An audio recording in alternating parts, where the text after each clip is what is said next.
Be honest. Are your alocasias thriving, or are they just surviving right now? My alocasias are not thriving right now. They're not dying, but they're not living their best life either. So we're trying something different today, and I'm glad that you're here for it. Let me show you what we're working with.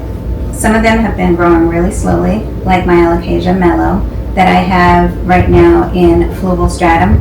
I see that there has been some root development on this one, and also I got this one when we went to the expo in Philadelphia, and as you can see, it has not been happy with me.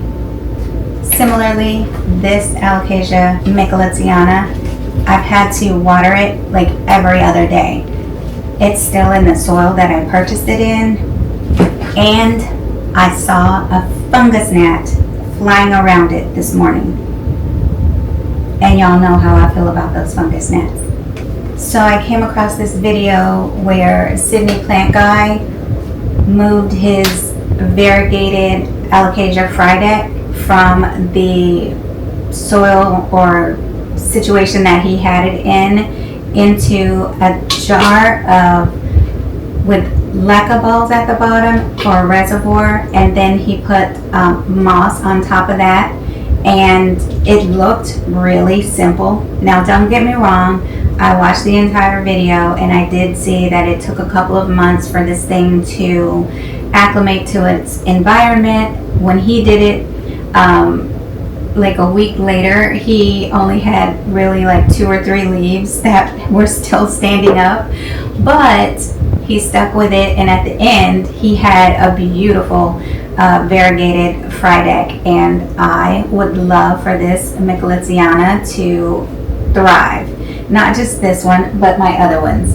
So this one is my biggest one that I have in my collection, and it's time for it to come out of this potting soil, whatever this is mixed in here, and get it into a better setup, because it's definitely not thriving in my environment right now. So instead of side-eyeing my plants every day, I figured, why not, let's just try it. And that's what we're doing today. We're just going to fill this container up, move this over into this new setup, and see what happens from there.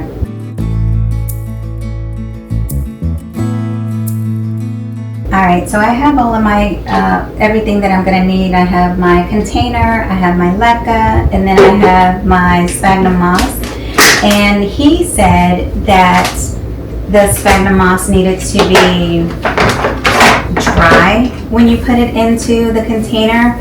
And I'm assuming that that is because, well, he said that it was because the sphagnum moss will expand once it gets wet, and then you don't have to ensure that it's packed around your plant roots, because that will stabilize it once it gets settled in, and you don't have to worry about overpacking it. So I have my dry moss, and we're just going to get started.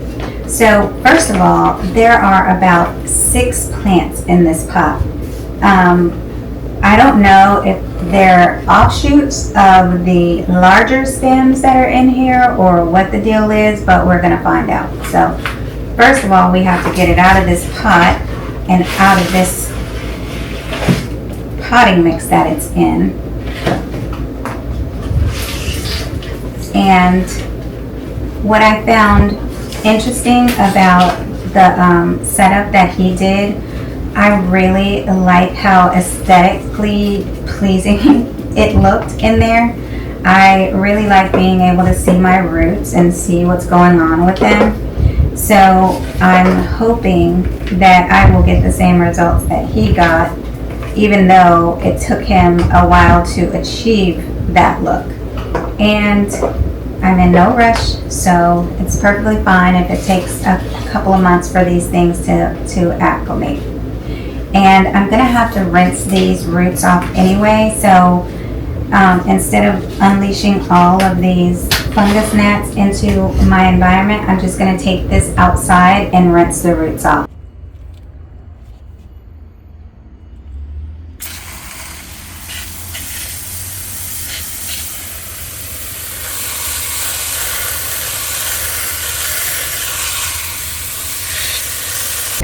here is what the roots look like, all washed off, very healthy.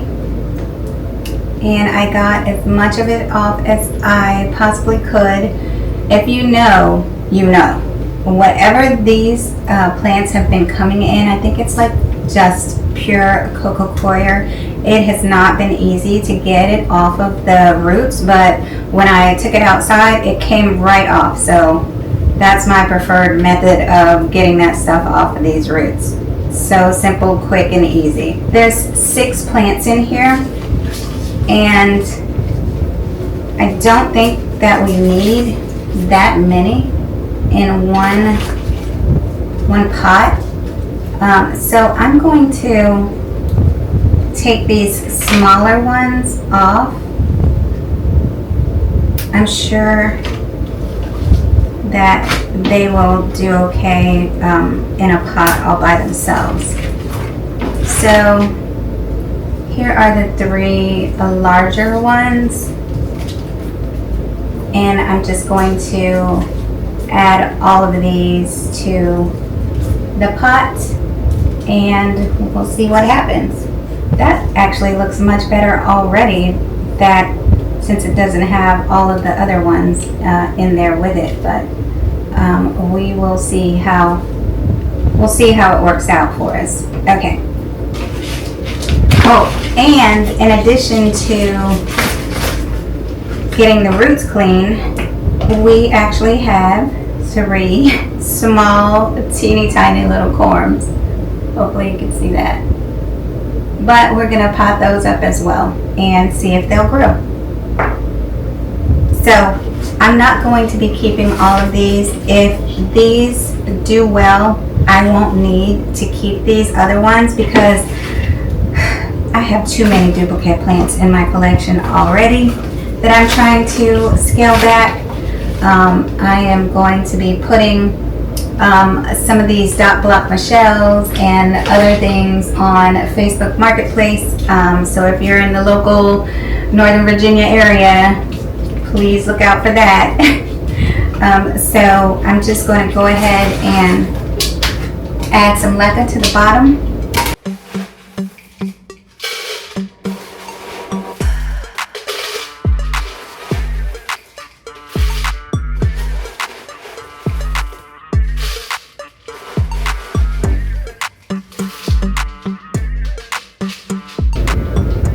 That seems about right. We're not doing any precise measuring. I'm just adding this in here at will. I literally never measure anything except my fertilizer. I do measure that because I do not want to burn my plants. However, I do it anyway, but if I can try to avoid it, I will. Alright, so I'm just going to wrap these roots with the moss before I put it in there. Just get it all around them.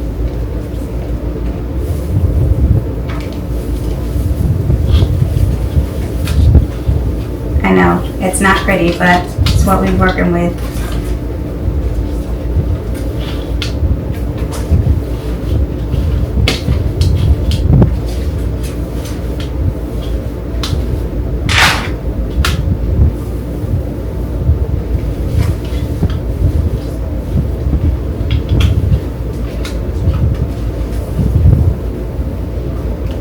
I'm just making sure that I have moss all around the roots, and I want to keep the plants as close to each other as possible. That way they don't like fan out too much because these things do have a very wide growth area, growth span, I guess. Alright, so now they're all in there,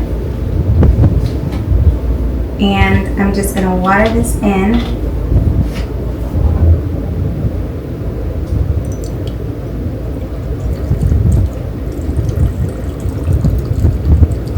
And I'm actually going to fill this up until I see that sphagnum moss is completely wet, and then once I see that it's, you know, soaked up most of the moisture, then I'll pour the excess off of it.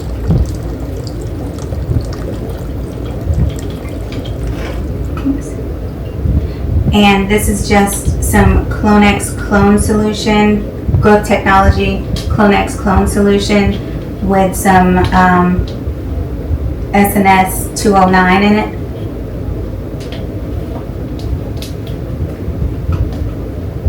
So we'll just let that sit for a minute and soak up all of the water that it needs, and then we'll move on to the corms.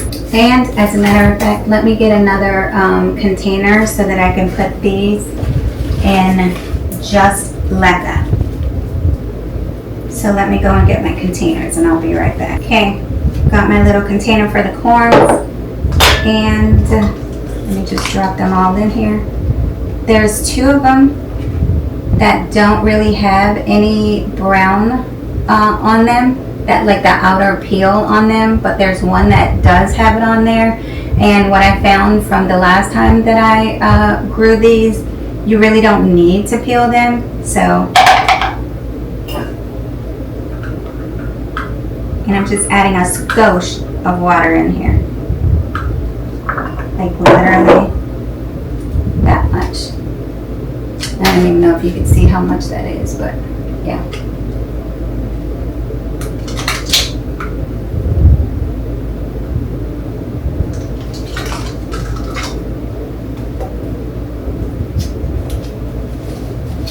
Just gonna label it.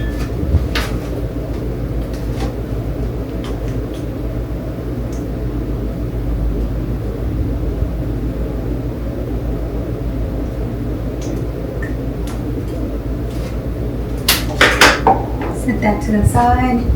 I'm going to put those in my Mills bowl cabinet.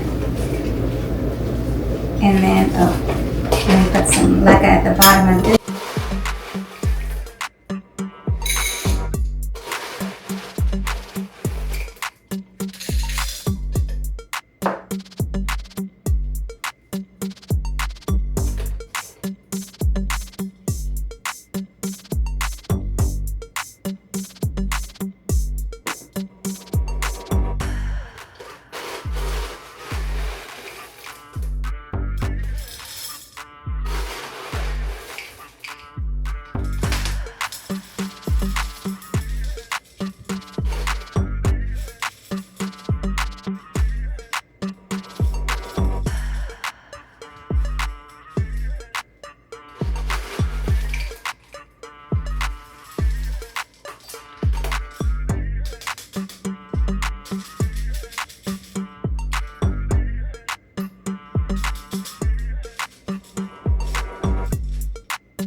Okay, all of the LECA has been sitting in here for about 10 minutes, and it looks like it's pretty much hydrated.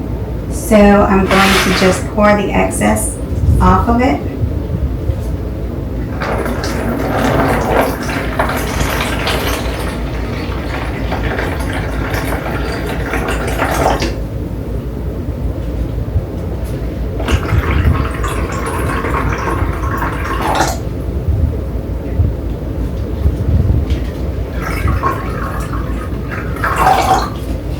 I'm actually not going to keep that much water in the bottom of the reservoir because the sphagnum moss is pretty soaked, and I don't have the ability to like wring any of the excess out of it. So I'm going to err on the side of caution and just leave a little bit of water in the bottom. Hopefully you can see that. Okay, so that's done. And I'm actually pretty curious to see how this will turn out, because if the Alocasias in here do well, then I may be adding a few more Alocasias to my collection in this type of setup. But we'll see. We'll see how it goes. It looks a little crazy right now, but they will settle in, and I will put them in front of a grow light and see how they do. And for this one, I'm just going to add a little water to this one.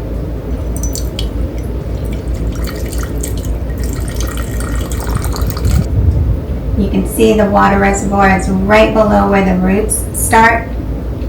So like right here, that's where the water is, and you can see the roots are right above that. So that's that one. And then we have our little corms in here with a skosh of water. So we'll see how they do as well. Okay, I am definitely not mad about how this setup looks.